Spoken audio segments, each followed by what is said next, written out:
Sorry.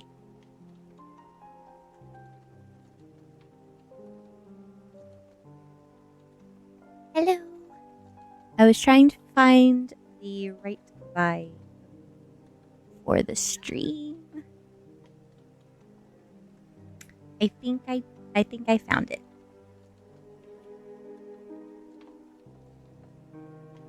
Honestly, it's a lot of trial and error. I have a lot of fun trying to find music, honestly. Hello. Hello. Welcome in. And thank you for the follow. Happy you are here. Welcome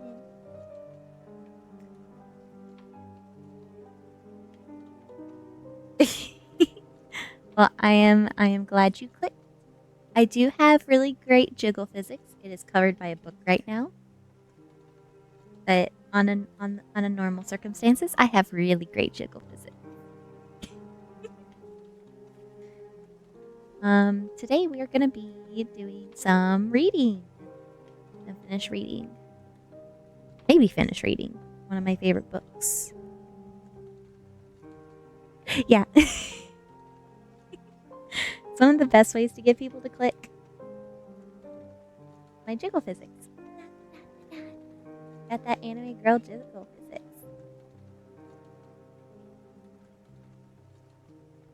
Still one of my favorite things about my model.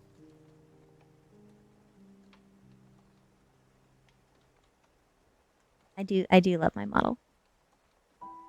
Like a lot.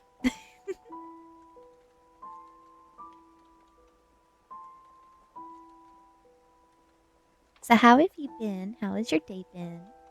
How's it going?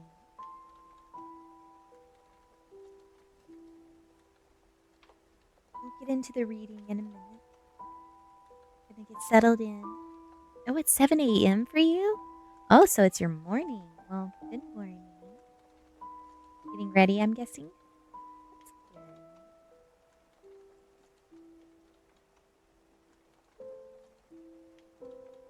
Are you getting some coffee?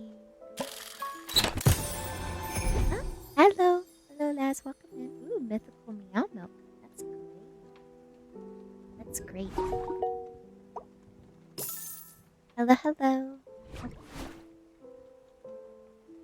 Gonna be doing some more reading today. I know it's not really your speed. I know you usually like your daily check-in though. But welcome in regardless.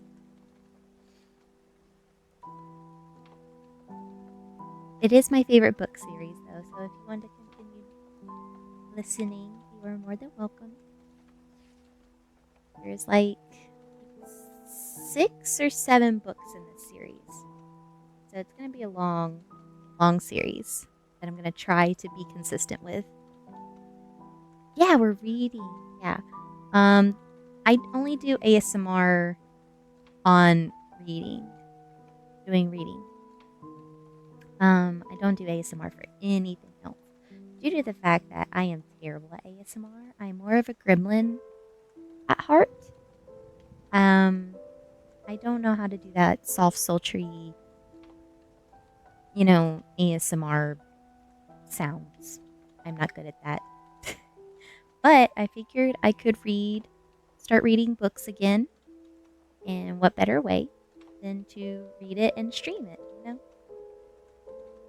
I don't get to read as a hobby really because I'm too busy a lot of the time. So figured I could use this opportunity to read some books like I usually like to do and share it with my community. I think it's a lot more fun that way. Share the love. Spread it love. Why not spread my favorite series across the world? And I have more book series that will eventually explore besides this one. Because I have like boxes of books. Yeah. I've been a book nerd for like I don't know, since elementary school. I used to sit in the library reading all sorts of books. I was at a high school level, reading level once I hit middle school. And I don't know, I just really like reading. Yeah, it's really nice. It's a very nice, calming hobby. One of my favorite things to do. I don't get to do it often, due to the neurological issues I have been suffering with for the past decade. But now that it's starting to get a little bit easier to handle and deal with, I've started to go back to reading books again. And this is like the best way to do it, I guess. Yeah, I figured. I'm trying to get my audio to fix. I don't know how to fix it, but I'm gonna figure that out eventually. I have a higher pitched voice, so yeah, we're gonna fix it. Trust me. Maybe sometime this weekend. I don't know. We'll figure it out. We'll figure it out.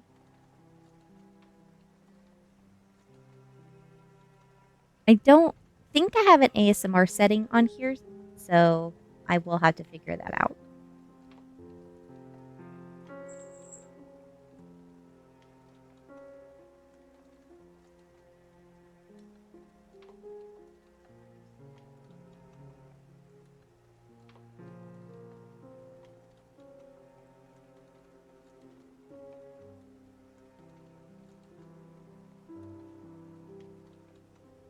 Also, the problem is that I live with other people. So I try to keep, depression down and stuff. So you can't hear them. Hello! Thank you for following. We're going to be reading today. Hopefully you won't cut in and out too much. Hopefully not. We shall see. We shall see. Because I have the mic gain turned up as much as I can without getting too much background noise.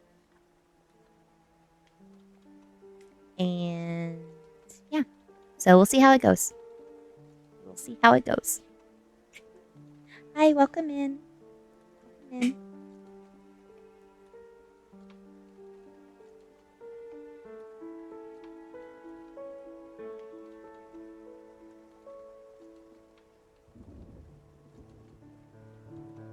Alright, so I think I will start reading. We are reading. Oh no! You got swept into the ads. Never mind. I will wait. I will wait. Freaking ads. I thought I turned that off. Turned you off. Double check.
Okay, gonna try and keep them at a minimum.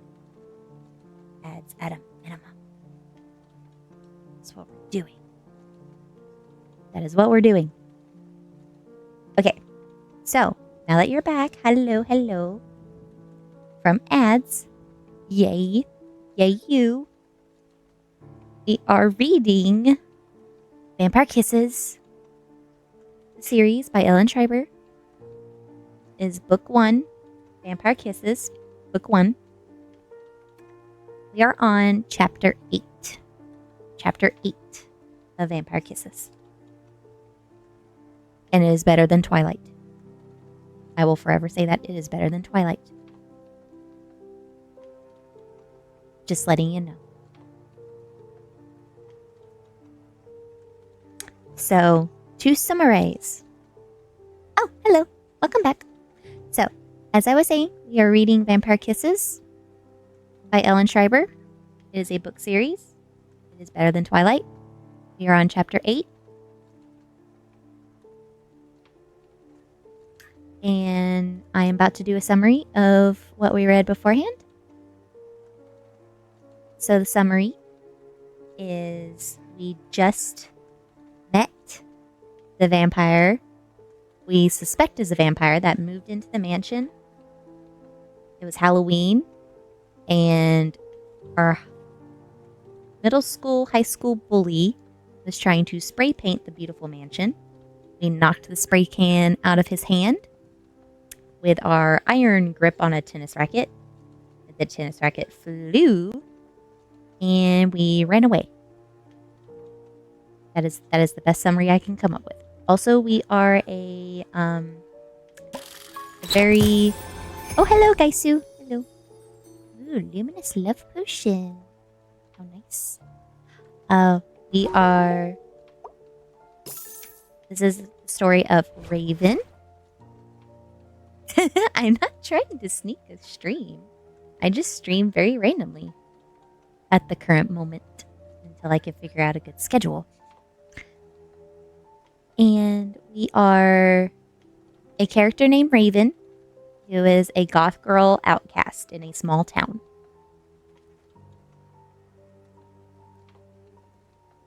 Oh, I am so sorry. I guess Twitch Mobile will probably be better for you then.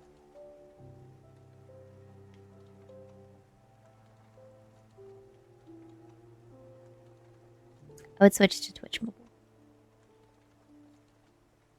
My stream is good. Okay, fair enough. Mobile's just having a fun time. Well, hopefully it's working now.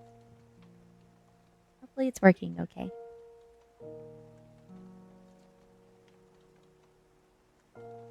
Yay, good. Good. I like to hear that.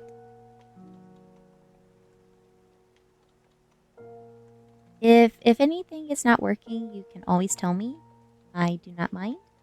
I would rather know than not know, so I can possibly fix it if I am able. Okay. I too am working from a laptop, so I understand. I stream from a laptop. I don't have a full setup.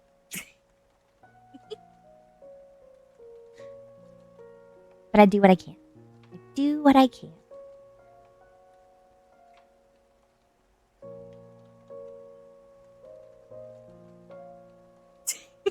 Thank you for the 10 stream streak.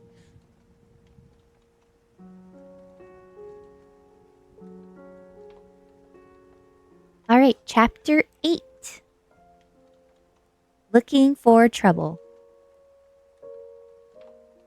I was making my way to history class when I spotted Trevor walking ahead of me.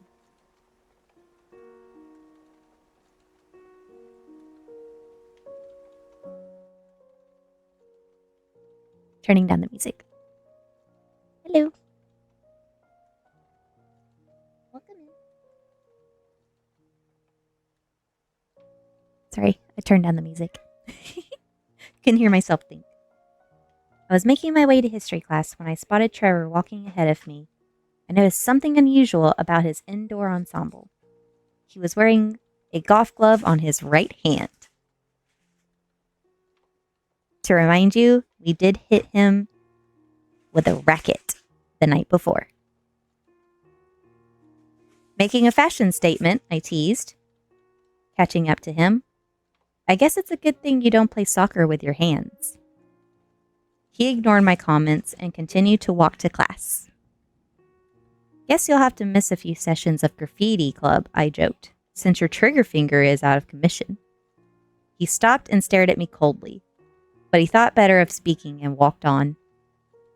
Ouch, I guess I hurt more than his hand. I see you made it home safely, I continued, pursuing him. Matt took great care of me. He's a perfect gentleman. Matt is his best friend, by the way. But then I realized everything. I had taken away Trevor's pride, his girlfriend's, and now had forced his best friend to betray him and side with the enemy. I felt sorry for him. Almost. Trevor paused, staring down at me like he was going to explode. But I was distracted by a strange figure talking to the secretary of the principal's office. It was Creepy Man. Standing pale in bright fluorescent light, his long gray overcoat shrouding his skinny body, and hanging from his pale, bony hand was my dad's tennis racket. I pulled a fuming Trevor to the wall, where we could safely overhear the conversation. What are you doing? Trevor asked, trying to wriggle away. Shh. That's the butler from the mansion, I whispered, pointing. So what? He's looking for us. How can he be looking for us? It was dark, stupid. That guy saw us. He probably found the spray cans on the lawn and whatever stuff you sprayed on the wall as proof. And he has my dad's tennis racket. Damn, freak. If you hadn't hit me, none of this would have happened. If you hadn't been born, none of this would have happened, you creep. Shh, already.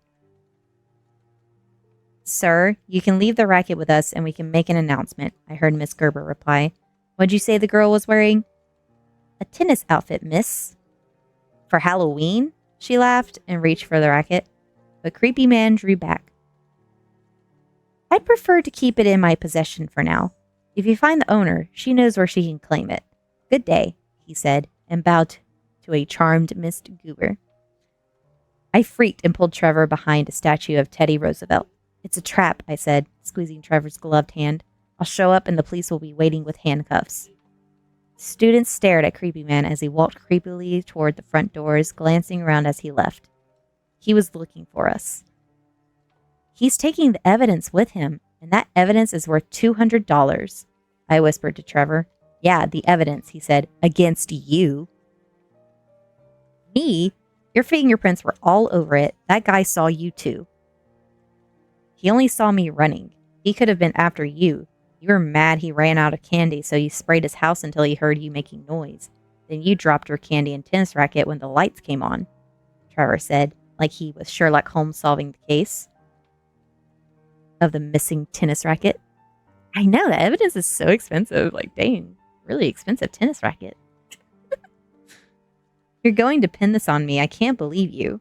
Don't worry. I don't think you'll go to jail over this. You'll just get a major spanking by that crazy butler.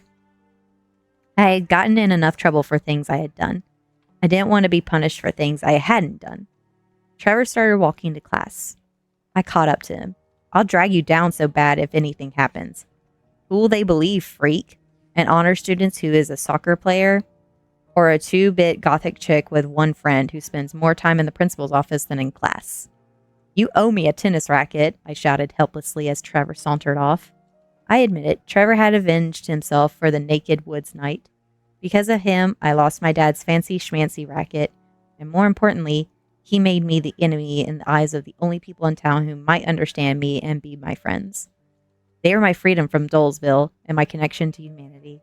But now, because of Trevor, the mansion would be harder to get into than it was boarded up. Okay, so since you probably weren't here during my first reading of this, she took his clothes during one of the house parties during high school and basically tricked him into thinking she was going to sleep with him and just took his clothes and ran and then pinned each item on his locker for like a week straight, letting people know that it was basically his clothing as revenge. It was very funny. Oh, she's great. I mean, to be fair, this dude has tormented her since like preschool. So, kind of deserved, honestly. He's one of those like frat boys, you know, that likes to like sleep around. Yeah, basically. He's a big bully. But it's one of those like, you know, bullies that is basically in love with you but doesn't want to admit it. So they like really, really act out. Really bad type, you know. Definitely don't want to associate with those people. They'd probably be abusive in relationships, honestly.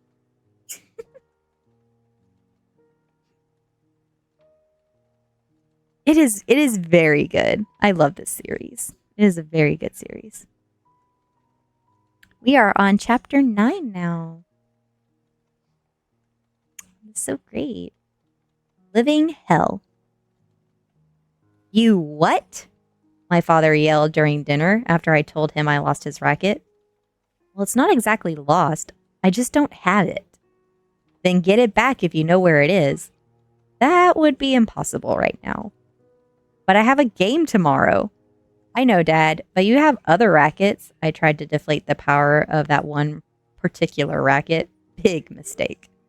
Others, it's that easy for you? Just go buy another Prince Precision OS racket? I didn't mean that. It's bad enough you deface property at school. I'm sorry, but sorry's not good enough this time. Sorry's not going to win me my game tomorrow. My racket is... I can't believe I let you take it out of here in the first place. But Dad, I'm sure you made mistakes when you were a hippie teenager. And I paid for them like you're going to pay for my racket. My bank account had about $5 in it. The remains of my sweet 16th birthday money. And I still owed Premiere Video $25 in late fees. I quickly did the math in my head. Dad was going to have to keep my allowance until I was 30. Then he said the 3 words that reverberated in my head and made me go dizzy with fury. As he said them, I thought I was going to explode into a million unhappy pieces. Get a job, he proclaimed. It's about time, too. Maybe that'll teach you some responsibility. Can't you just spank me or ground me or not speak to me for years like parents do on those talk shows? Please, Dad. It's final. End of story. I hope you find a job if you can on your own. But you have to do the work yourself. I ran to my room, wailing like baby nerd boy, screaming at the top of my lungs. You people just don't understand the pressure of being a teenager in my generation. As I cried on my bed, I fantasized about sneaking into the mansion like I did with Jack Patterson when I was 12 and retrieving the racket. But I also knew I was a little bit bigger in the hips now, and that the window we used had been replaced. I'm sure the new owners also had a security system, and in any case, where would I look for the racket with so many rooms and closets? And while I was searching frantically, I was sure to be caught by creepy man wielding a gun or some medieval torture device. A part-time job was a less menacing scenario, but not by much. At this point, I really wished I were a vampire. I never heard of Dracula's having a job. Connections, they'd be wonderful if my dad knew Steven Spielberg or the Queen of England, but Janice Armstrong of Armstrong Travel just doesn't cut it for me. Far worse than having to show up there after school 3 days a week, answering phones in a perky voice, photocopying tickets with that hideous blinding flash in my eyes, and talking to yuppies going to Europe for the 4th time was totally conservative dress code. I'm sorry, but you won't be able to wear those, Janice began, staring at my shoes. What do you kids call them? Combat boots? We aren't the army, and it's okay to wear lipstick, but it should be red. Red? But you can pick any shade. Very generous, Janice. How about pink? Pink would be great, and you'll need to wear skirts, but not too short. Red skirts? I asked. No, they don't have to be red. They can be green or blue. I can pick any shade. If she was going to make me feel like an idiot, I was going to act like one. Certainly. And hose. Not black, not ripped. And the nail polish, she began, staring at my fingertips. Not black, but any shade of red or pink would be great, I recited. Very good, she said with a big smile. You're fitting in already. Thanks, I guess, I said as I got up to leave. I checked my watch. The interview had taken 15 minutes, but it felt like an hour.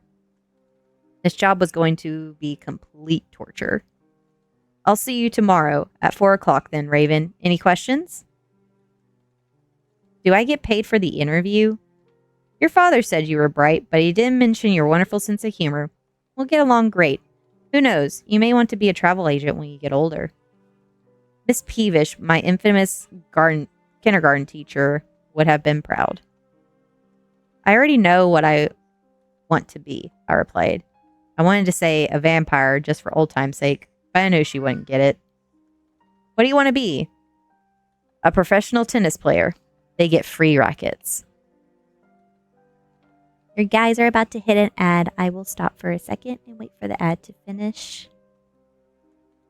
We will continue. I at least will give you that courtesy. Because I know there's a few viewers in here who are not subscribed. So you cannot have ad-free viewing. I put it on the most minimalistic ads I could.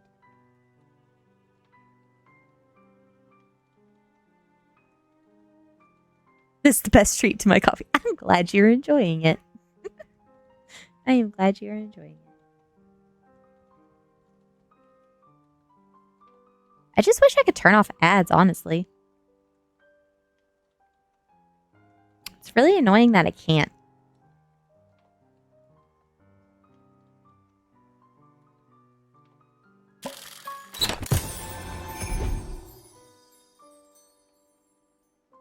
Hello, hello. Yeah, they do, apparently. Hello, Biskin. Thank you for the alert. Thank you for the alert. Welcome in, welcome in.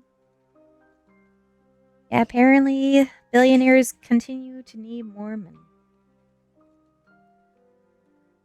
Continuously need more money.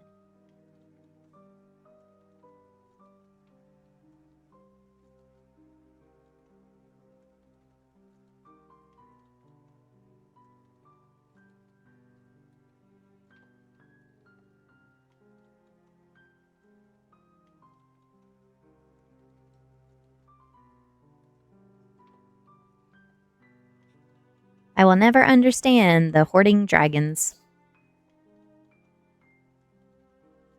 Yeah, no, they could literally give, I think, everyone in the world $1 million and they'd still have a lot left over. It's like crazy.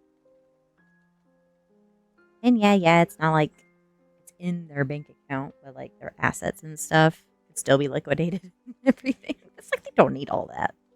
They really don't need all that.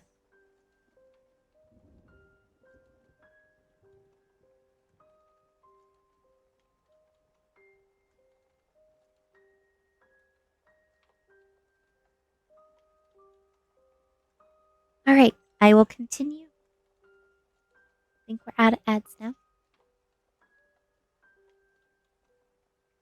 My mother bought me some horrible, brightly colored corporate Kathy gear so I could fit neatly into the package of Dolesville Business World. I pulled them out of the shopping bags and freaked when I saw the price tags. Yikes, these outfits cost more than the tennis racket. Just keep them and we'll be even. That's not the point. This doesn't make sense. I reluctantly modeled a white blouse and blue knee-length skirt. My mother looked at me like I was the daughter she always wanted. Don't you remember wearing halter tops, braids, and bell-bottoms? I asked. What I wear isn't that much different from my generation. I'm not that little girl anymore, Raven, and besides, I never wore lipstick. I went au naturel. Ugh, I said and rolled my eyes. Being a teenager is hard, I know, but you'll eventually find out who you really are. I know who I am. Working at a travel agency wearing a white blouse and hose isn't going to make me find the inner me. Oh, sweetie, she tried to hug me. When you're a teenager, you think that no one understands you and the whole world is against you. No, it's just that this town that's against me, and I'd go crazy, Mom, if I thought the whole world was against me. She hugged me hard, and this time I let her. I love you, Raven, she said, like only a smushy mom can. You're beautiful in black, but you're smashing in red. Quit it, Mom, you're wrinkling my new blouse. I thought you'd never say that, she said, and squeezed me even tighter. The part-time after-school gig had to go. How could I get the scoop on the Mansion family if I was going to be at work all afternoon? I had to drag all those dry clean only clothes with me to school and keep them neatly in my locker until school was over. My new afternoon punishment tore me up inside. Why doesn't that guy go to school? I asked Becky as I was getting dressed. Maybe he isn't registered yet. If I didn't have this stupid job, we could go investigate right now. Ugh. I was envious of Becky because she got to go home to the land of cable TV and microwave popcorn while I went from a school desk to a reception desk. After parting ways with Becky, I snuck into the restroom and wiped off my black lipstick with a wet paper towel and replaced it with some ultra flashy shade of red. I truly looked like a ghost with my pale complexion. I reluctantly put on the bright red rayon and cotton blends. I'll miss you, but we'll be back together in a few hours, I said to my black dress and combat boots, placing them in my backpack. I gave myself a once-over. This was one time I really thought being a vampire would come in handy. Maybe I look in the mirror and see nothing. Instead, I saw a miserable girl standing awkwardly in her red rayon outfit. I slithered out of the restroom looking right and left like I was crossing the street and made my escape safely. Or so I thought. Trevor was standing on the front steps. I freaked when I saw him, but tried to ignore his presence and move on. I wanted to run, but I wasn't used to skinny heels.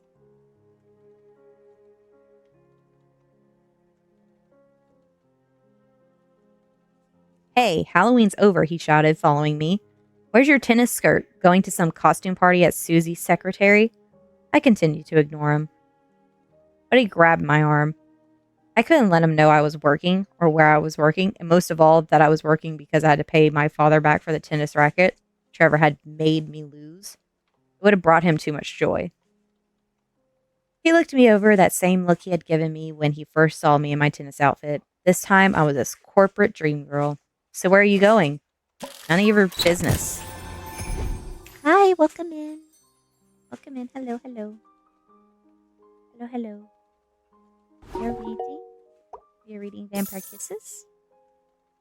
Come on, get cozy. Get cozy.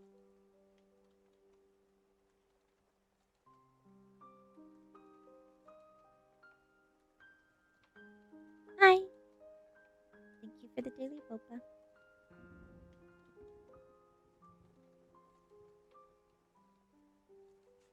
We are reading Vampire Kisses today. We are in the middle of chapter 9. I shall continue. So where are you going?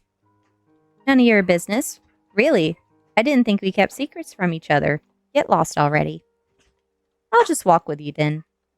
I stopped. You will not walk with me. You will not go anywhere with me. You will leave me alone. For good. Forever. You don't seem your usual loving self, he said, laughing. Having a bad hair day? You should be used to that by now. Trevor, it's over. Your games and mine. You don't have to harass me anymore. We're even. We're even for all of eternity, okay? So just get out of my face. He ran after me when I stormed off. Are we breaking up? I didn't know we were going together, baby. Please don't leave me, he begged jokingly. I walked quickly past the school fence and scurried down the sidewalk. I had 5 minutes to get to Armstrong Travel. I can't live without you, he said sarcastically, catching up. Are you mad because I never gave you black roses? I'll make it up to you. I'll get you new clothes from the graveyard, he howled with laughter. Just don't leave me, babe.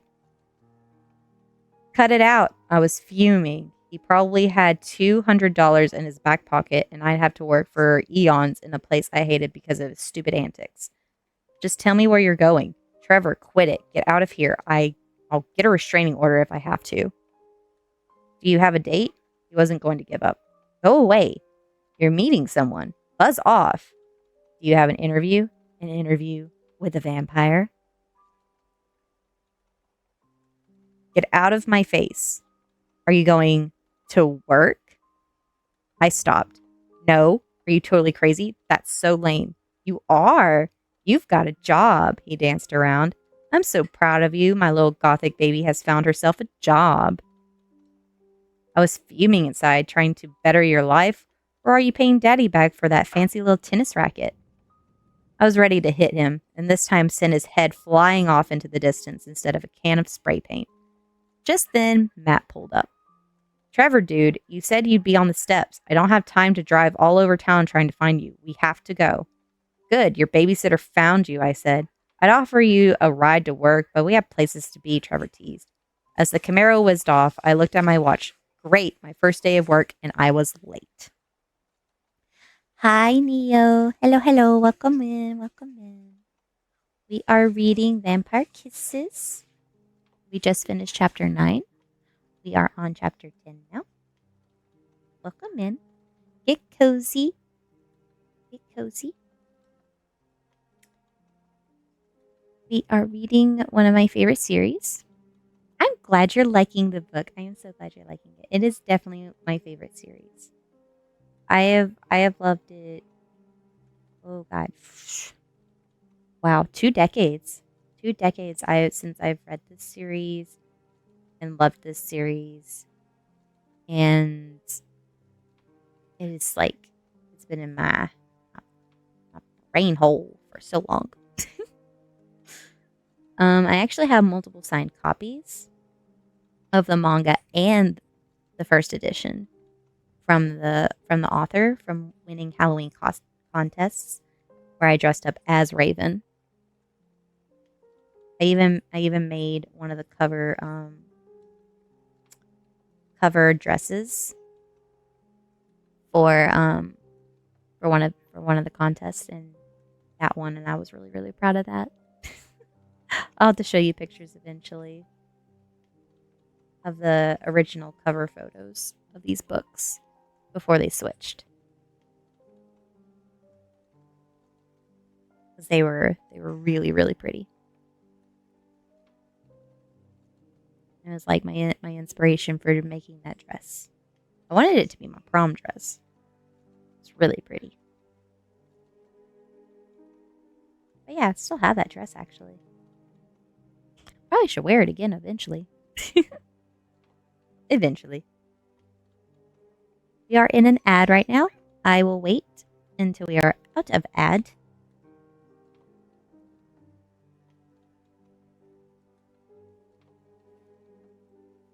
And then we will come back and we will read chapter 10. I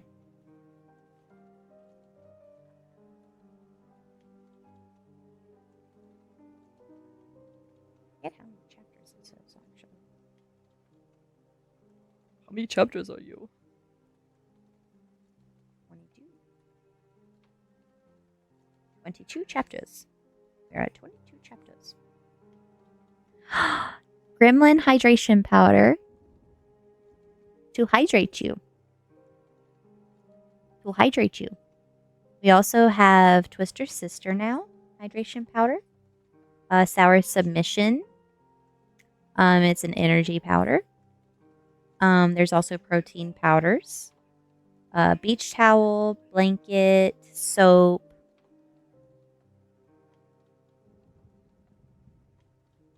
You can get it. They ship everywhere. They ship everywhere. Just click the link and I don't know how much the shipping is to Europe, but I do know that they do ship to Europe. Yeah, they ship everywhere.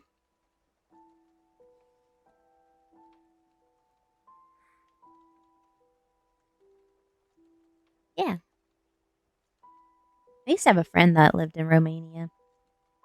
Or at least was from Romania. She was very sweet. Miss that lady sometimes. She's so fun. She made me like a few crocheted beanies. It was really cool. I think I still have one.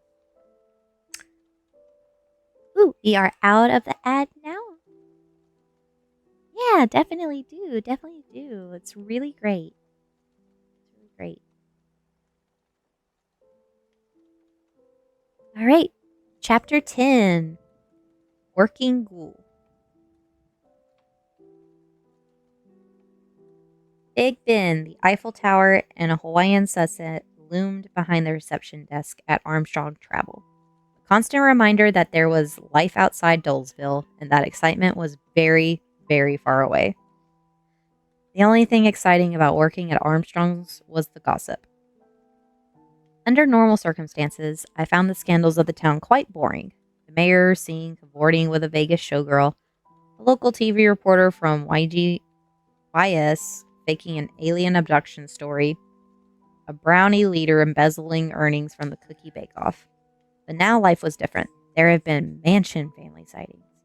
Ruby, the perky partner, filled me in on all the latest. She's like a walking National Enquirer.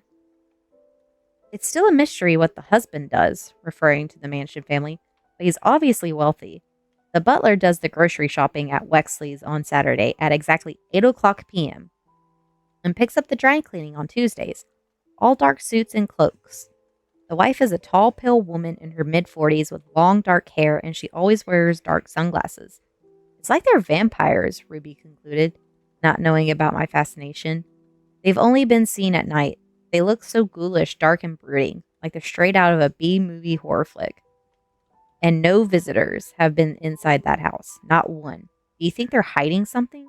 I was hanging on Ruby's every word. They've lived there for over a month, she continued, and haven't painted the place or even cut the grass. They probably even added creaky doors. Janice laughed out loud and ignored her ringing phone. Marcy Jacobs was saying the same thing, Janice added. Can't you imagine not mowing your lawn or planting flowers? Don't they wonder what the neighbors think? Maybe they don't care what the neighbors think. Maybe they like it that way, I interjected. They both looked at me in horror. But get this, Ruby said. I heard that the wife was at Giorgio's Italian bistro and ordered Henry's special antipasto without garlic. That's what Natalie Mitchell says her son said. So, I thought, I like a full moon. Does that make me a werewolf? Big deal. And who can trust Trevor and his family? The buzzing of the front door brought the gossip session to a complete halt, and the new customer made us all buzz. It was creepy, man. I have to finish something in the back, I whispered to Ruby, whose eyes were riveted to the bony man. I scurried as fast as I could, not looking back until I was safely standing behind the Xerox machine. Yet I yearned to run to good old Creepy, squeeze his fragile body, and tell him I was sorry for Trevor's Halloween paint job.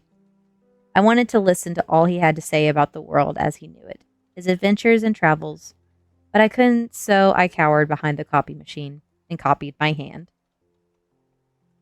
I'd like 2 tickets to Bucharest, I heard him say, taking a seat at Ruby's desk. I craned my neck to see him. Bucharest? Ruby asked. Yes, Bucharest, Romania. And where would you be going? I'm not going, madam. Oh, thank you for following. Hello, hello. Hello. Welcome to the den. Hello, hello. I'm not going, madam. The tickets are for Mr. and Mrs. Sterling. They would like to depart on November 1st for 3 months. Ruby fiddled with her computer. 2 seats in economy? No, first class, please. Just as long as the flight attendants serve them some bloody wine, the Sterlings are always happy, he said with his thick accent, laughing. Ruby laughed back awkwardly, and I chuckled inside.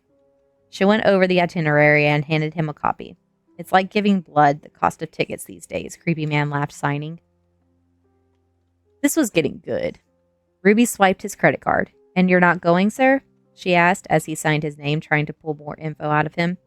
Way to go, Rubes. No, the boy and I will stay behind. Boy? Was he referring to Gothic guy? Or did the Sterlings have a child I could babysit? I could play hide and seek with him in the mansion. The Sterlings have a boy? Ruby asked.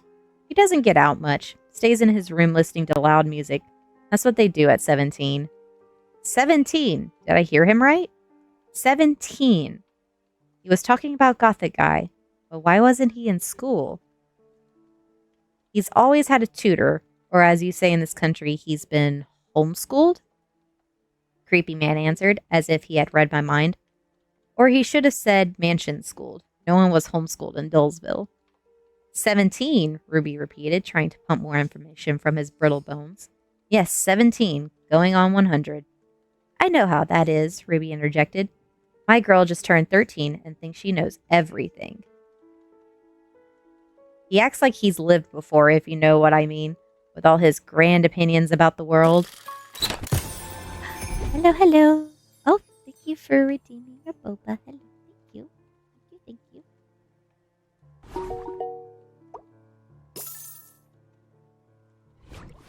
Can I get you anything else? I'd like a town map. Our town, she asked with a laugh. I'm not sure we even have them. She turned to Janice, who just shook her head. There's the main square in the cornfields, Ruby said, rifling through her desk. Are you sure you don't want a map of somewhere more exciting? She asked, offering him a map of Greece. This is all the excitement a man of my age can handle, thank you, he said with a grin. The square reminds me of my village in Europe. It's been centuries since I've seen it. Centuries? Ruby asked curiously. Then you hide your age well, she teased. If anyone could get info on The Walking Dead, it was Ruby. She could flirt with the best of them. Creepy man's face turned from a white wine to a bright burgundy. You are so kind, dear, he said, tapping his bald head with a red silk handkerchief. Thank you for your time, he said, preparing to leave. It's been lovely, and you have been lovely too. He grabbed her hand in his bony fingers and smiled a crackling smile. As he stood up, he looked directly at me and through me like he knew he had seen me before. I could feel his cold stare as I frantically turned around, quickly gathering together the 13 copies of my hand. I didn't dare turn back around until I heard the door close. I peered out as he walked past the front window, and he glanced back like he was looking straight through me. I felt a chill go through my body. I loved it. The rest of the day whizzed by. I hardly noticed it was after 6. I slung my black bag over my shoulder. Wow, we'll have to pay for your overtime, Ruby said, as I got up from the reception desk. If I couldn't be Elvira, or Bride of Dracula, I'd be Ruby. She was the complete opposite of me in her white-on-white, white go-go boots with tight white vinyl dress or a smart white pantsuit with white heels. She wore bob-length white blonde hair and always touched up her makeup with a white compact that bore R made of red rhinestones. She even had a white poodle that she sometimes brought to the agency. She always had boyfriends coming in to visit. They knew she was a major class. I approached her desk, which was covered with white crystals, white angel ornaments, and smiling 13-year-old girl framed in white lucite. Ruby, I asked as she fiddled with her white leather purse. What, honey? I was just wondering, I said, twisting my purse strap. Do you... What is it, dear? Sit down. She grabbed Janice's chair and wheeled it next to hers. About today, I know this sounds crazy, but do you believe in vampires? Do I? She laughed, fingering her crystal necklace. I believe in a lot of things, honey. But do you believe in vampires? No. Oh. I tried not to show my disappointment. But what do I know? She chuckled. My sister Kate swears she saw the ghost of an old farmer in a cornfield when we were kids. And I dated this guy who saw something silver shoot straight up in the sky, and my best friend Evelyn swears numerology helped her find a husband. My chiropractor heals people by putting magnets on their joints. What's fantasy for some is reality for others. I hung on her every word. So do I believe in vampires? No. But I also didn't believe Rock Hudson was gay. So what do I know? She smiled a sparkling white smile. I laughed as I walked to the door. Raven? Yes. What do you believe in? I believe in finding out. We are on chapter 11 now. Hello there. Hi, first time chatter. As my little thing says, I read chat in between chapters, though sometimes I break my own rule. But welcome in. I hope you are enjoying the story so far. We are reading Vampire Kisses. We are on chapter 11 now. What does everybody think of the story so far? Are you enjoying it? It has been much fun for me to revisit my favorite. Romania. Okay, it is a vampire story. To be fair, of course, Romania would kind of be mentioned, honestly. Well, I'm glad it's helping you sleep. I'm glad. I mean, it is in the ASMR category for a reason. It is there for a reason. So I'm glad I can help you relax enough to sleep.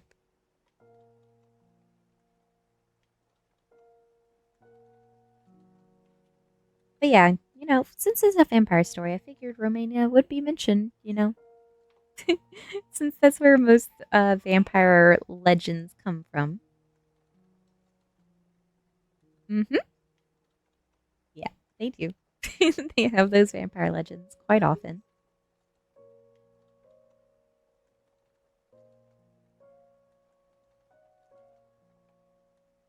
But I'm glad you guys are enjoying it. I'm glad you guys are here with me. It's been fun. Let's continue. We are on chapter 11. Chapter 11. Mission Improbable. I'm on a mission, I screamed to Becky, who was already waiting on the swings in Evans Park. I had told her to meet me at 7 p.m. You'll never believe what's happening. You have another pair of Trevor's underwear? Trevor who? No, this is way beyond him. Way beyond the city limits. This is totally out of this world. What gives? I have all the dirt on the Mansion family. Oh, the vampires? You know? It's all over town. Some say it's the way they dress. Some say they're just weird. Mr. Mitchell told my father they must be inhuman since they ate at Giorgio's and held the garlic. But that's the Mitchells. Still, I may have to add that to my journal. Every bit of info is crucial. Is this why we're meeting? Becky, do you believe in vampires? No. No? No. That's it? You're not even going to think about it? You could have asked me that on the phone. I cut out early on a second helping of macaroni and cheese. This is of major importance. Are you mad? Do you want me to believe in vampires? Well, Raven, do you believe in them? I've wanted to for years, but who knows? I didn't believe Rock Hudson was gay. Who's Rock Hudson? I rolled my eyes. Never mind. I asked you to meet me here to help me out on a mission. See, the answer lies not in rumors, but in truths, and the truth lies in that mansion. And every Saturday night, creepy butler man goes to Wexley's for an hour of grocery shopping. I drove by the mansion, and they don't seem to have a security system. And if I play my cards right, Gothic guy will be keeping to himself in his attic room of blaring Marilyn Manson angst. He'll never hear me. He'll never hear you doing what? Finding the truth. This sounds so way out. Thank you. So you need me to be at my house waiting by the phone. So when you get safely home, you can call me and share all the details? I stared at her hard. No, I need you to be my lookout. You know this is trespassing. Like, really trespassing. Like, breaking and entering. Well, if I can find an open window, then I won't be breaking. Only be entering. And if it all goes as planned, no one will be the wiser. And so then I won't even be entering. I won't even get in trouble for exiting. I shouldn't. You should. I can't. You can. I won't. You will. The conversation stopped. You will, I said this time sternly. I hated to be bossy, but it had to be done. I got up from my swing. I won't steal anything. You'll be an accomplice to nothing. But if I do find out something major, colossal, spectacular, totally out of this world, then we both can share the Nobel Prize. We have till Saturday, right? Yes, which gives me plenty of time to gather more and comb the mansion grounds. And you have plenty of time to think of excuses? I smiled. No, finish your macaroni and cheese. Now we are on chapter 12. Yeah, that was a shorter chapter, but we are on chapter 12. Or are we thinking of the plan? Are we enjoying the plan? The plan's probably going to fail so spectacularly.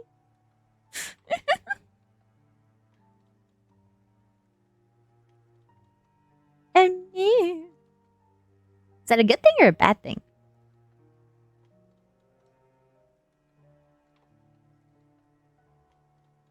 I don't know. Is that a good thing or a bad thing? It's making me yawn. Like, is that a good thing or a bad thing?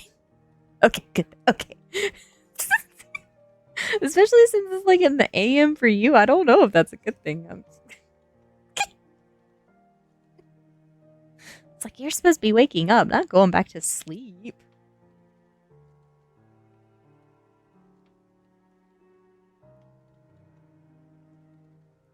Oh no, an ad is about to start in 2 seconds. No, not again. You know what? That's fair. That's fair. Wait, you wake up at 7 a.m. on summer break? That is insane. That is insane. Holy schmoly, that is crazy. Dude, I'd be drugging myself sleeping until freaking noon. Noon. No, that's good. No, that's still too early. Shoot, nah. That's still way too early. Nah, I'd be sleeping till noon. Earliest.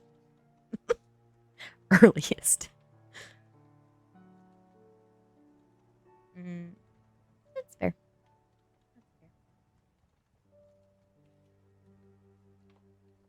Yeah.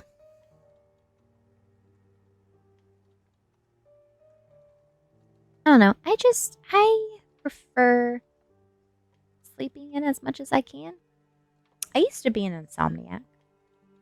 So now I prefer to sleep as much as I can able.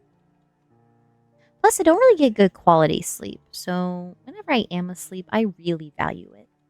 Because I don't really get good quality sleep. And they used to wake up till like at 7 and 9 a.m.? That's insanity. That's insanity.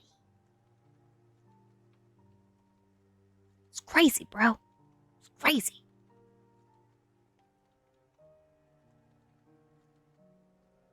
That's crazy. Nah, that's crazy. Yeah. Oh, seriously, that is insane. Could not do that. Even when I was in school, I could not do that. Holy crap. Anyways, we are on chapter 12 now that the community is back. Hello, welcome, community. Welcome from your ad break. Welcome back from your ad break. We are on chapter 12.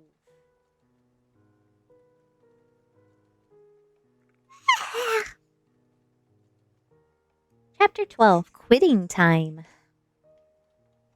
That was a very short-lived job.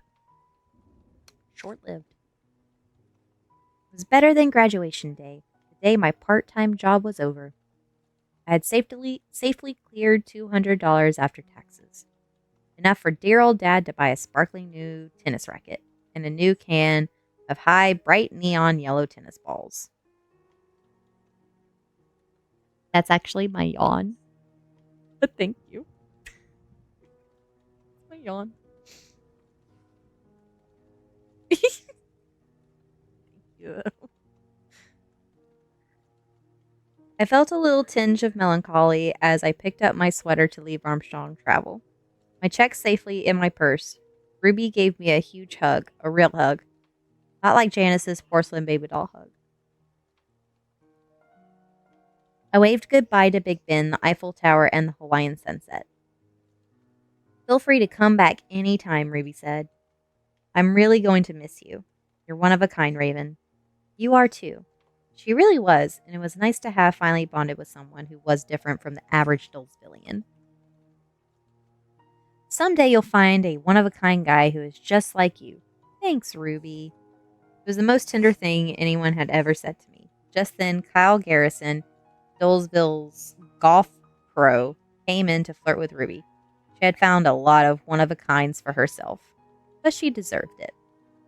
I placed my paycheck on my night table, and I curled up in bed, happy that my prison sentence was over and that I could cash the check tomorrow and proudly hand all my earnings over to Dad. But of course, I couldn't sleep. I lay awake all night, wondering what my one-of-a-kind guy would look like. I pray he didn't wear plaid pants like Kyle the golf pro. Then I thought about the guy at the mansion. I wonder if I had already met my one-of-a-kind. What are you so smiley about? Trevor asked me the next day after lunch. I couldn't help but smile, even to Trevor. I was that happy. I'm retired, I beamed. Now I can just live off the interest. Really? Congratulations. I got so used to seeing you in your cute secretary outfits. You can wear them just for me now, he said, leaning in close. Get off, I yelled, pushing him away. You're not going to spoil my day. I won't spoil your day, he said, standing back. I'm proud of you, he smiled a gorgeous smile, but it was mixed with underlying evil. Now you should have enough money to take me out. I like horror movies. But they're too scary for children like you. I'll call you in a couple of years. I laughed and walked on. This time he didn't stop me. I guess he really wasn't going to spoil my day after all. 8th period was finally over. I quickly went to meet Becky at my locker for an after-school ice cream and mansion plan update. There was a crowd of students standing around my locker. Becky tried to lead me away, but I pushed past her, through the gawking students. As I approached, the gawking students stepped back. I looked at my locker. My heart fell to the floor. Hanging by rope attached to silver duct tape was my father's Prince tennis racket and a sign that read, "Game over, I win." My head started to spin like in The Exorcist. Trevor Mitchell had kept the racket the whole time. Could he have somehow gotten it the day Creepy Man came to school? My body shook with fury. All those ringing phone lines, all those angry customers, all the boring faxes, the sickening taste of envelopes. Watching people fly, drive, and ski their way out of Dulesville as I handed them their tickets to freedom. All because Trevor had been waiting for the right moment to return the racket. I let out a scream that started in my boots and ended echoing off the halls. Several startled teachers ran out to see what had happened. Raven, are you okay? Miss Linney asked. I didn't know if the crowd had dispersed or was still hanging on. I only saw the tennis racket. I couldn't breathe, much less speak. What happened? Miss Burns shouted. Are you choking? Do you have asthma? Miss Linney asked. Trevor Mitchell, I began through gritted teeth. Yes? He's been beaten up. He's in the hospital. What? How? Where? When? The panicked teachers inquired alternately. I took a deep breath. I don't know how or where. I turned to them, my body fuming and my head ready to explode. But I'll tell you this. It'll be soon. The puzzled teacher stared back. I grabbed the tennis racket with all my might, yanking it so hard the duct tape ripped off a band of green paint from my already grungy locker. I bolted out of school, thirsting for blood. Students were scattered on the front lawn, waiting for rides. When I didn't find Trevor, I marched around the back. I spotted him at the bottom of the hill on the soccer field, waiting for me. He was surrounded by the entire soccer team. Trevor had planned this. He had patiently waited for this day as I impatiently worked. He knew I'd come after him. He knew I'd be fuming. He knew I'd want to fight. And now he could prove to his buddies that he was king again and that he had gotten Gothic Girl. If not by the tree, then by the racket, and he wanted all his buddies to witness it. I moved quickly, charged with a bloodthirsty rage. I stormed down the hill to the soccer field, 13 jocks and one proud antagonistic staring at me.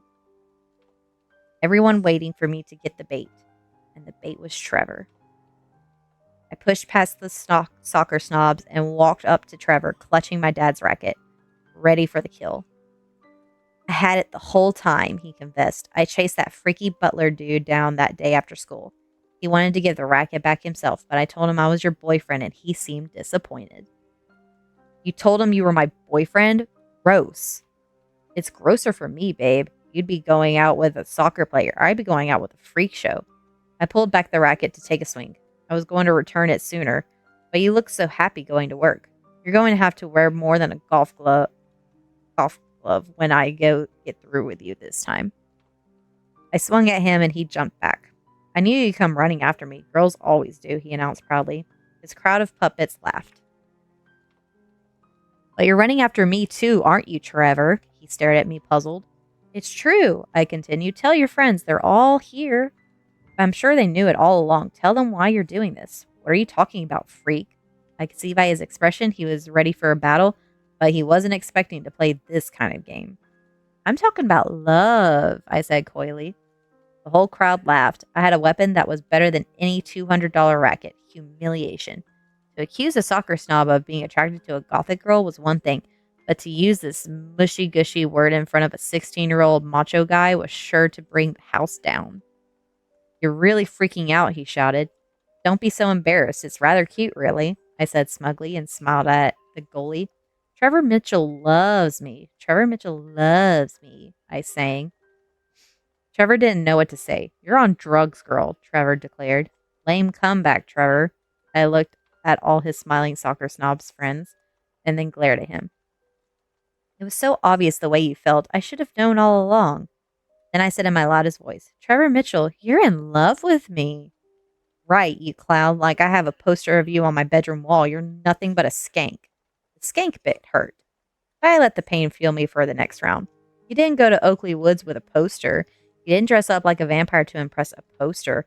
And you didn't hide my dad's racket so you could gain the attention of a raging poster. The soccer guys must have been impressed by my argument because they didn't attack me or defend Trevor, but instead waited to see what would happen next. None of your friends here give me the time of day, I went on. It's because they don't care about me.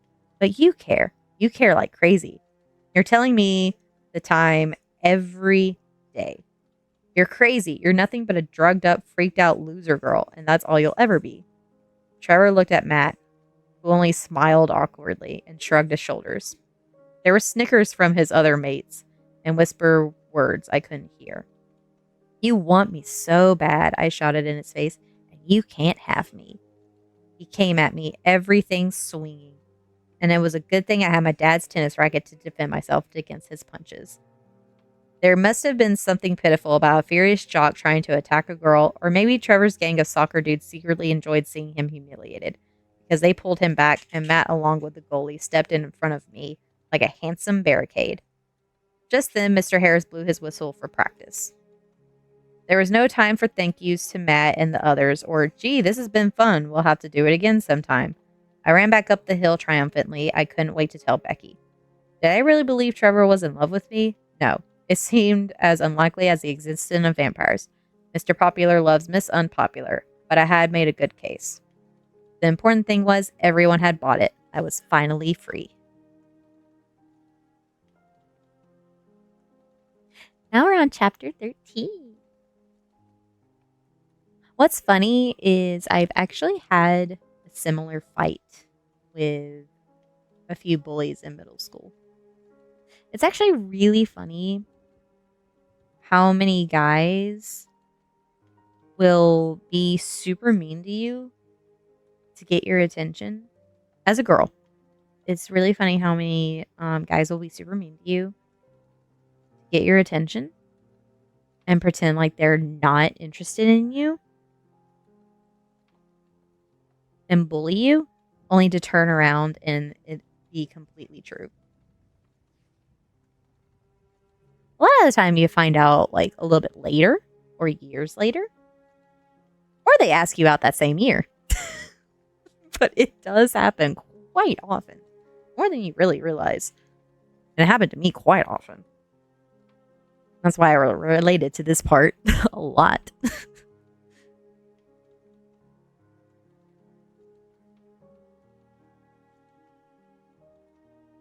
Yeah, he is so in love. He is in love with the monster girl. The freaky goth chick.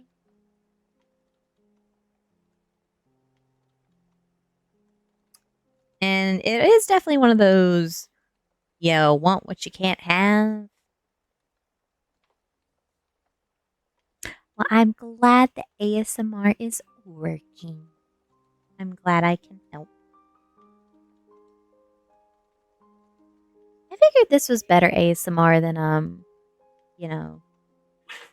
normal ASMR with the weird sounds. Type sounds. I cannot do that crap. I cannot. I don't know how other people do it. It's so weird. Not fully judging, It's just not something I can do. But book reading, Yeah, I can't do that. I have a wifey who does it, and I cannot do it. I cannot do what she does. I commend her for it though. She does it really well. It's just not something I can do. She's really good at it though. But book reading I can do. I love book reading. And I will continue to do this as long as everybody likes it.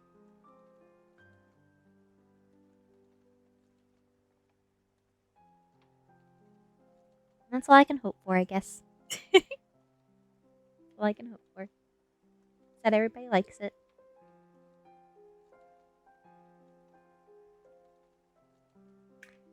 But yeah, we are now on chapter 13. Let us continue.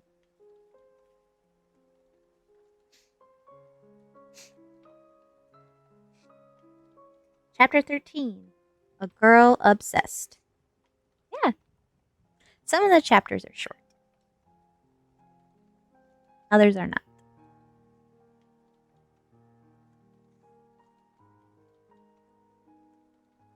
We are getting there. We're getting close. Getting close. Yeah. Hope you're enjoying the story regardless, though.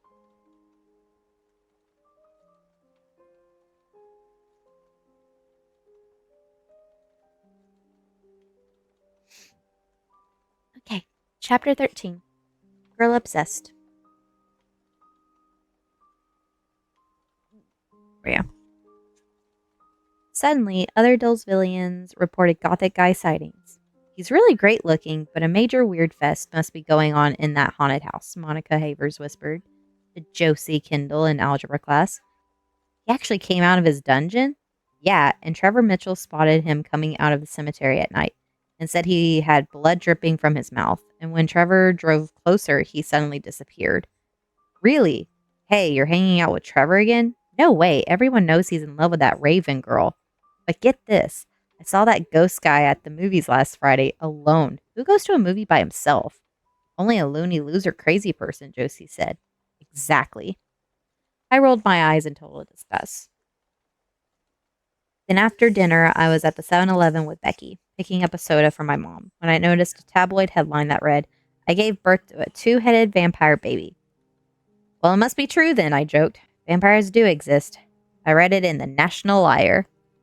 Becky and I giggled like little girls. I turned around and there was Gothic guy standing right in the back of me, staring at the candy bars below the counter. He was wearing Ray-Bans like a ghostly rock star and was holding a pack of candles. Aren't you the guy? I whispered breathlessly, as if I had spotted a celebrity. Next, the clerk said, summoning him to the counter. He didn't even notice me. I followed him closely, but was edged out by a red-haired fitness queen and her tanning bed addicted friend buying celebrity mags and bottles of imported water. Gothic guy took his bag and left the store, lifting his sunglasses as soon as he stepped to the dusk. The two women leered at him as they had just seen a walking zombie. That reminds me, Phyllis, the fitness queen whispered. I saw that kid at Carlson's bookstore. He's so pale. Hasn't he ever heard of the sun? At least he could use some fake tanning cream. He needs a makeover bad. Oh no, ad. No, not the ad. No, come back. No, come back. Stupid ad. Okay, we'll be back. Stupid ad. Nobody likes your ads. Stupid ads. That's why we got rid of cable. We'll bring back ads. Rude. Rude.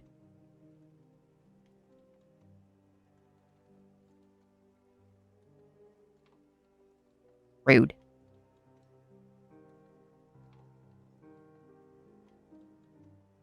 No, seriously, the ads are so horrible, man. Rude. Freaking rude.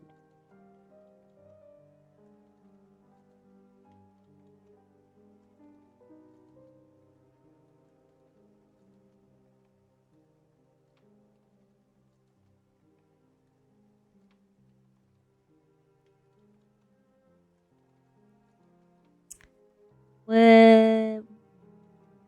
I hate ads.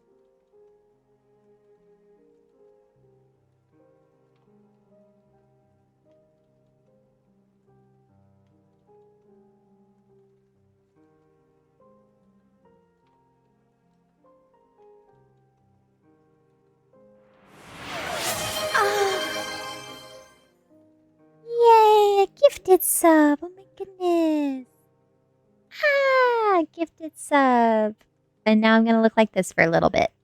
Yo! Thank you. Thank you for the gifted sub. Thank you, thank you. Now I get to look like this. While reading. What a fun time. What a fun time. You like my mustache? Begone ads. I freaking hate the ads. I don't know what to do. Should I put on 3-minute ads every 30 minutes or something? Should I do that instead? Because that's the closest I can get to ad free. You know? It come around 3-minute ads every 30 minutes. It's 3 minutes out of your freaking ad. I don't really know what to do.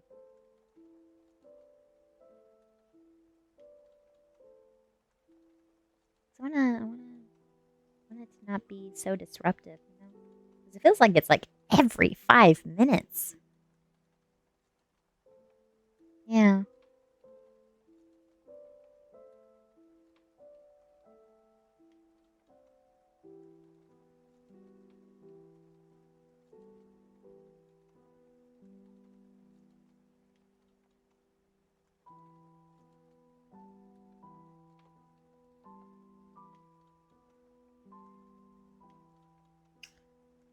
I have it at 3-minute ad breaks every 36 minutes.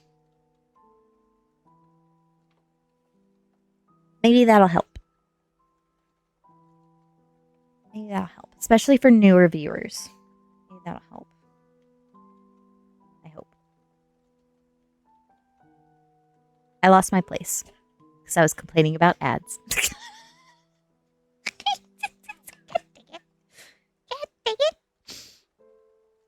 Okay, let's see. Where was I at?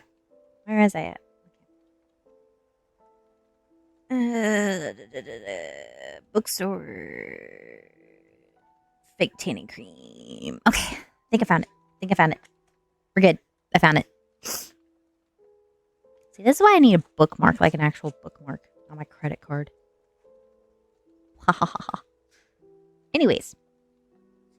So, Gothic guy had just gone into the convenience store and had just left the convenience store, and Tannerson is talking shit about him. All right, we are caught up. Did you notice what he was reading? Oh, yes, she recalled. It was a book on Benson Hills Cemetery. I'll have to tell Natalie Mitchell. She's convinced they're vampires. Maybe we'll see the Sterlings in the tabloids next week. Vampire teen plays baseball with real bats. And they giggled like me and Becky had before. Hurry, I said impatiently. By the time Becky and I raced into the parking lot, he was gone. The gossip continued at our dinner table. John Garver at the courthouse told me that the Sterlings didn't buy the mansion, but they inherited it, my dad said. Jimmy Fields said he heard they didn't eat real food but bugs and twigs, Nerd Boy added. Like only a nerd would. What's the matter with you guys? I shouted. They're just different. They aren't breaking any laws. I'm sure they aren't, Raven, my mom agreed. But at the very least, they are strange. Their clothes are bizarre. They all looked at me, at my black lipstick, black nail polish, blackened hair, black spandex dress, clunky black plastic bracelets. Well, I dress bizarre too. Do you think I'm strange? Yes, they said in unison. We all had a good laugh at that one, even me. But deep down, I felt sad, because I knew they really weren't kidding. And I could tell they felt sad too, for the very same reason. The sun had fallen from the sky and the moon was smiling over Becky and me. I was ready for the infiltration in camouflage night gear. I was wearing matte black lipstick instead of gloss, black turtleneck, black jeans, and a tiny black backpack with a flashlight and disposable camera. Mr. and Mrs. Sterling were in Europe. Their Mercedes was not in sight. Creepy man must have gone to the store, and if he pushed his shopping cart as slowly as he drove, I'd have plenty of time. The rusty iron gate stood in front of me. All the answers to the rumors lay on the other side. A quick climb over and the investigation would begin. Unfortunately, the adventure was going to be delayed, because Becky was terrified about climbing. You didn't tell me we'd have to climb the gate. I'm afraid of heights. Please, just get over. The clock is ticking. Becky looked at the harmless old gate like it was Mount Everest. I can't. It's way too tall. You can, I argued. Here. I put my hands together for a boost. You have to put your whole body weight into this. I don't want to hurt you. You won't. Let's go. Are you sure? Becky, I've waited months for this, and if you spoil it because you were afraid to step into my hand, I'll have to kill you. She stepped and I grunted, and suddenly she was suctioned to the gate like a terrified spider. You can't just hang, you have to climb. She tried, she really did. I could see every muscle in her body strain. She wasn't heavy, but she wasn't strong either. Pretend you'll go to jail if you don't climb up. I'm trying. Go, Becky, go, I chanted like a cheerleader. She climbed slowly and finally reached the spike top. Then she really freaked out. I can't go over, I'm scared. Don't look down. I can't move. I was starting to panic myself. She could have spoiled everything right then. A cop could have come by, or some nosy neighbor, or Gothic guy himself might have come down from his attic to see what was making more noise than his blaring Cure CD. Here, I'll go. I pulled myself up the gate, maneuvered around Becky, and flipped over the top. Now you, I whispered as I hung on the other side. She didn't move. Her eyes weren't even open. I think I'm having a panic attack. Great, I said, rolling my eyes. You can't do this. Maybe I should have brought Nerd Boy. Becky, I can't. All right, slide down. We both slithered down the iron gate on opposite sides. The iron bars separated us, but not our friendship. I hope I didn't spoil everything, Becky said. Hey, at least you gave me a ride. She smiled appreciatively. I'll keep an eye out here. No, go on home. Someone may see you. Are you sure? It was fun hanging around with you, I joked. But I gotta go now. I hope you find everything you're looking for. Becky drove off to safety of her plaid couch, and I continued on -1 detective. I was the RBI, Raven Bureau of Investigation. I had to put an end to these rumors, and if they were more than just rumors, the world had to know. The only light came from the curtained attic window. I could hear the faint wailing of an electric guitar as I tiptoed around the side of the house. Fortunately, I heard the sound of barking dogs. Fortunately, I didn't hear the sound of barking dogs. Sorry. I found my favorite window. There were no boards or bricks, and the broken window had been replaced. If they fixed one thing in this mansion, why did it have to be this particular window? I scrambled around and checked the other windows. They were all locked. Suddenly, I noticed something catching the moonlight. I crouched over, and lying by a bush was a hammer, and next to the hammer was the most beautiful thing I'd ever seen. It was a window, propped open with a brick. A caulking gun and putty were still sitting on the ledge. Someone had been working here and left their mess to dry.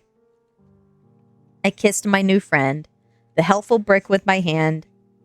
Thank you, brick, thank you. It was a much tighter squeeze through the window this time. I had eaten a lot of candy since I was 12. I sucked in and pushed and pulled and grunted and heaved.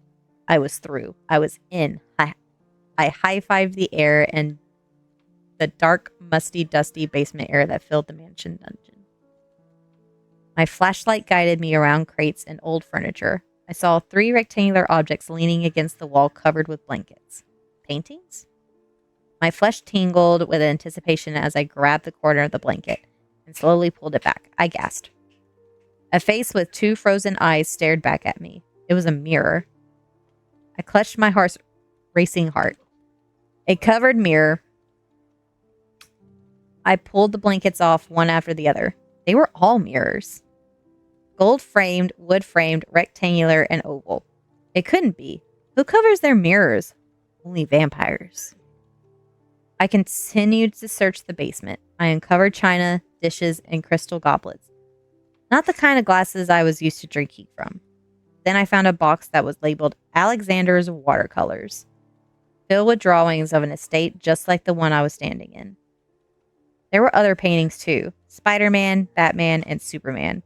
And a version of the big 3 together, Frankenstein, the werewolf, and Count Dracula. I started to put them into my backpack, but I had promised Becky I wouldn't take anything. So I took out my camera and took a photo instead.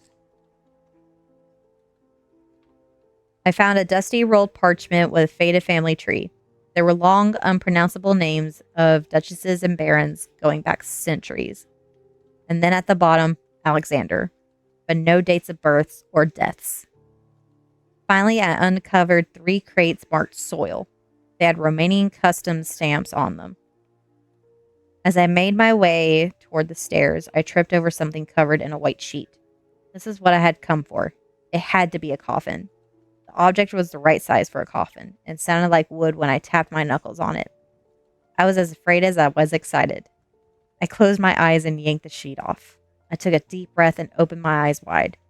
It was only a coffee table. I replaced the dusty sheet and carefully walked up the creaky stairs.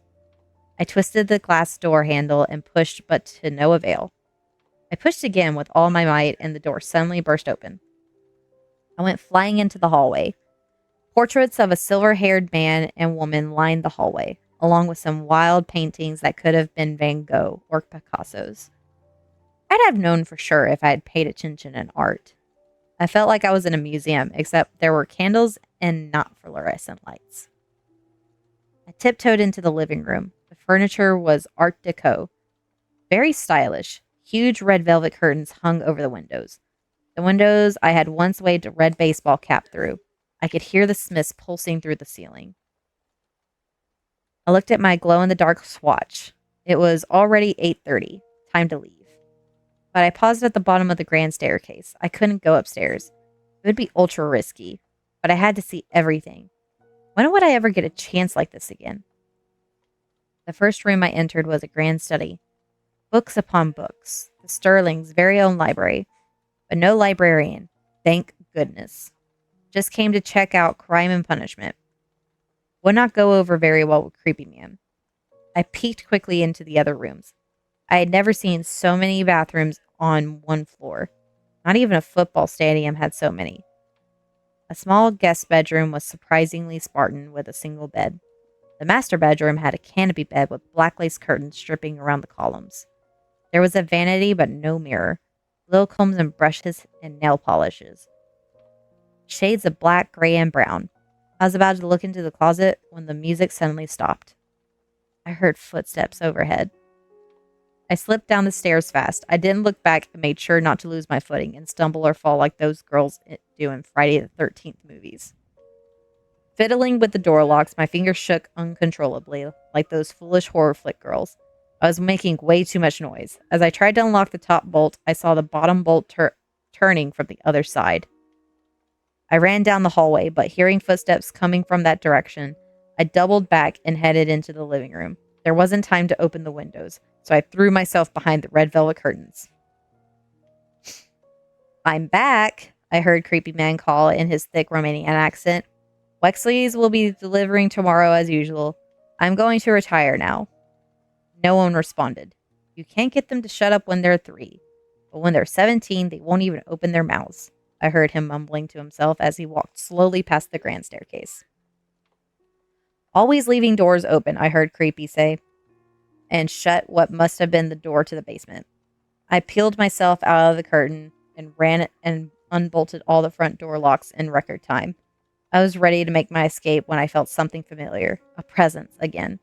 I turned around and there he was standing in front of me, Gothic guy. He stood motionless, like he was breathing in his uninvited guest. When he extended his hand to me to show I didn't have to be afraid, I noticed the accessory he was wearing, the black spider ring that I had given Creepy Man on Halloween. I had waited for a moment like this all my life to see, to meet, to befriend someone who was different from everyone else, and just like me. Suddenly, the reality of the situation hit me. I had been caught. I ran across the mansion lawn and pumped and pulled and flung myself to the top of the rusty gate. And as I threw my booted foot over the top, I looked back and could see a distant figure standing in the doorway, watching me. I hesitated, feeling drawn back to the mansion. I stared at him for a moment before sliding down to the other side. I had found what I was looking for.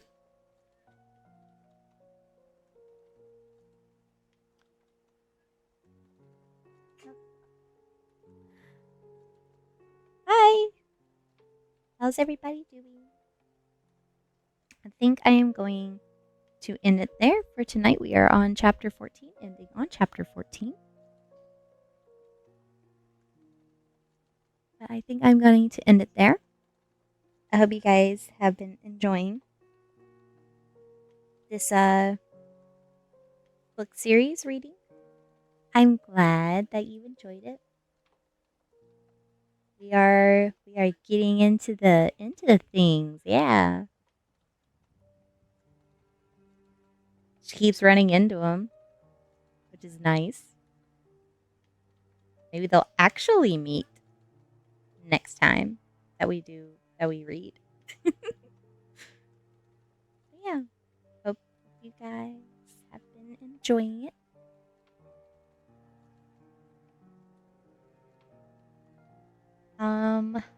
We shall raid out to someone,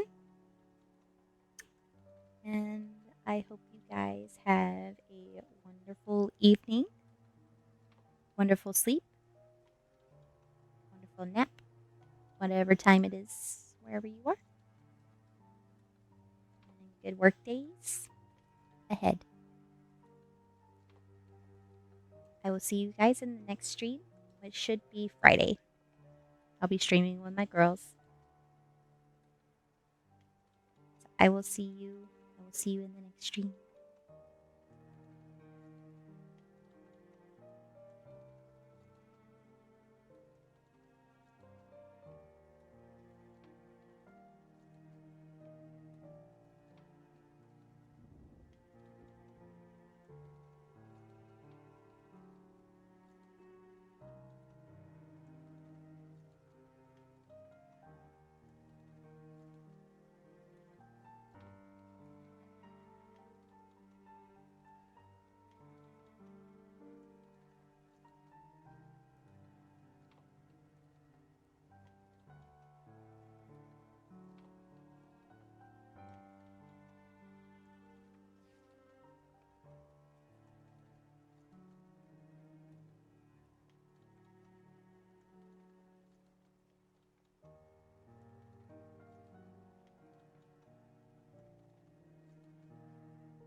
I am trying to find someone to raid. Hold on. It's kind of hard.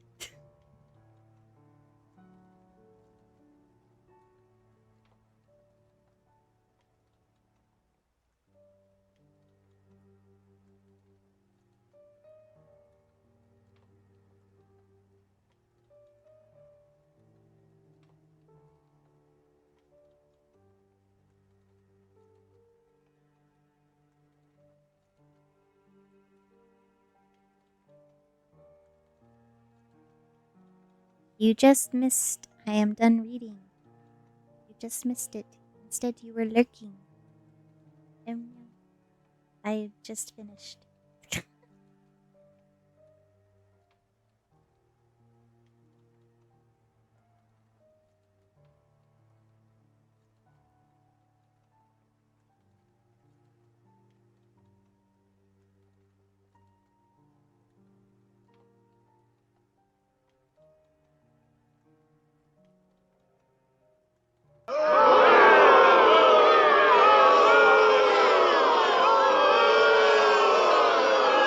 What man? What man? Suck. Stealing my man? What man?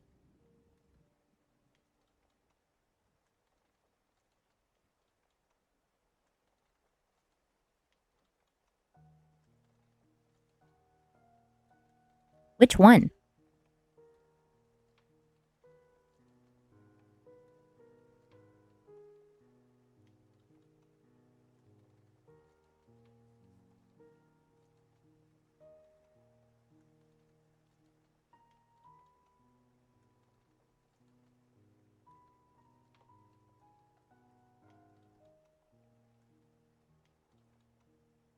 We are going to raid into Daydream. They are playing Elden Ring Night Rain. So enjoy.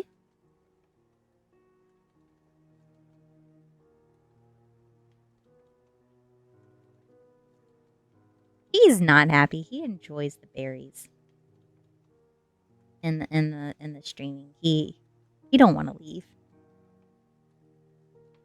quest now. He has his own hydration powder. He's good. He's enjoying it.